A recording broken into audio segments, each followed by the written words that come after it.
So I'm just going to talk a little bit about what's remaining here and where I've got to and where I need to go.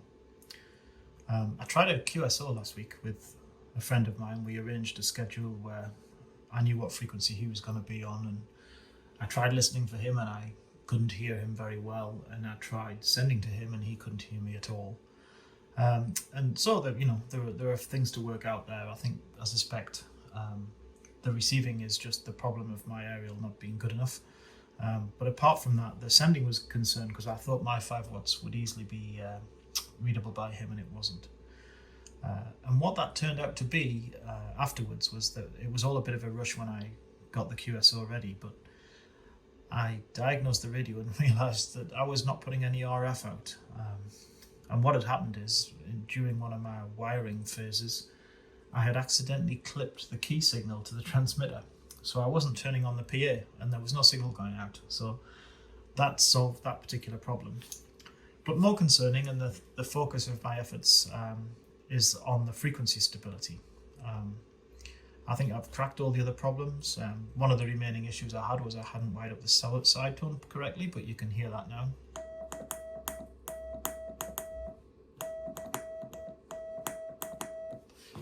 It's quite a nice sound, nice clean tone. I ended up wiring it into the power amplifier from the and adding a resistor in series to try and calm a little bit of the thump that I was getting when I first wired it in. But it's great now. I can preset it on the in the radio to a tolerable sound, and away I go. So that's a solved problem which I hadn't solved before, so I'm pleased with that. The new problem is a combination of the spot key and the frequency. You can see I've wired up this external frequency counter here just to give a bit of a better view of the full frequency that I'm on. And at the moment here we're reading 7.9009486. But watch what happens when I hit the spot key. I'm going to hit it with something plastic so you can see it's not just a hand effect. But if I press this, we've gone down to what, 8,900 there. 8,900 up to 9,500. Right, so it's about 600 hertz, more or less, maybe more there. Look, 8788 versus 95, yeah, so 600 or 700 hertz difference with the spot key.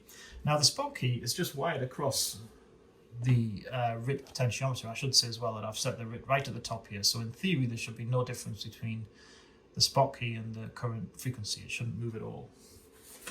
Now, there are a couple of reasons for this. The first one is that this pot, even when set to 0, has a very low resistance, around an ohm or two, which means that it's slightly different to just short-circuiting that value. That shouldn't be a big deal, but yes, it's something to keep in mind. But the big problem here is, here's the spot key. Effectively what it does is it sets the voltage, the regulated voltage, into the reactor. Short circuits it's there versus what's coming in the pot. So this is there's just a tiny resistance. Even when this pot is set to here, there's just a little bit of residual resistance. So there should be a difference really between this 0 and the RIT there, but it's negligible. But what I'm seeing, that big 600 hertz shift, is because of something that I only just figured out, which is that this spot button has some capacitance. In the end, what's happening here is this varactor is adding a capacitance to the oscillator, which is pulling the frequency. Now, when I press this button, what's happening is there's some different capacitance being added in the circuit. And it's a curious side effect of me making the front panel here connected to earth. Because what I had before, I had noticed that the tone was shifting when I touched the front panel, and that was because I had lacquered it and turned it into a giant capacitor. The front and the back plates weren't connected together. So what I've done is I've removed this faceplate and I've added some little links underneath it between the front and back so that this plate is now more commonly earthed together. And that certainly got rid of a lot of the hand effect, which is great. But this switch effectively is now really nicely earthed to the case. And I can show you here on my little meter. If we start this up, and we run the capacity around, if I can prop this up here, maybe not. You see I've got 2 picofarads there between one of the connections on the switch and its metal body. Now obviously it's open circuit at this point, but there's still that capacitance sat there, which is a permanent capacitance, which you'd expect to see in that circuit. But if I press down on the button, we get 5 picofarads. We go from 2 picofarads to 5. So that's what's happening, right? Those few picofarads are enough to throw the oscillator off by 600 hertz. I haven't done the maths, but I'm sure we could work it out. But yeah, so that's a problem, because the spot key is useful for me to figure out which frequency I'm transmitting on, especially if I'm working with somebody else and we've prearranged a sched on a certain frequency.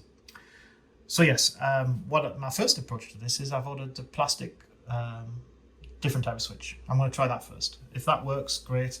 Otherwise, I'll have to try and think of a different way to use the spot key. I noticed on KK7B's design, he doesn't even have one. He has a RIT control but no spot, and I guess he's just setting the RIT to 700 hertz away from the transmit and leaving it, and then maybe adjusting it during a QSO depending on what the received frequency is doing. Additionally to that, my final problem is, let's look at the frequency here. You can see if I get my hand too near the oscillator because I haven't got a case on, it shifts a little bit, but we'll let it settle down again. So we're on about 685 hertz there at the end. If I key the transmitter, we go up to 930. So almost 300 hertz away. And obviously, because the RIT is set correctly at the top end, the frequency I'm transmitting on should match what the RIT is. So this is kind of the opposite problem to what I was demonstrating earlier with the spot. The spot shifts me down and the transmitter shifts me up, neither of which is desirable, right? All those things should be the same frequency. But in the case of the frequency keying, what's happening is the transmitter's being keyed, which is drastically changing the system because the voltage, it's pulling voltage from the battery. There might be RF coming from the transmitter back into the VFO. There are various things that can be. I need to put some ferrites in, add some suppression, tidy up my wiring, shield the VFO, and then see where I'm at that point.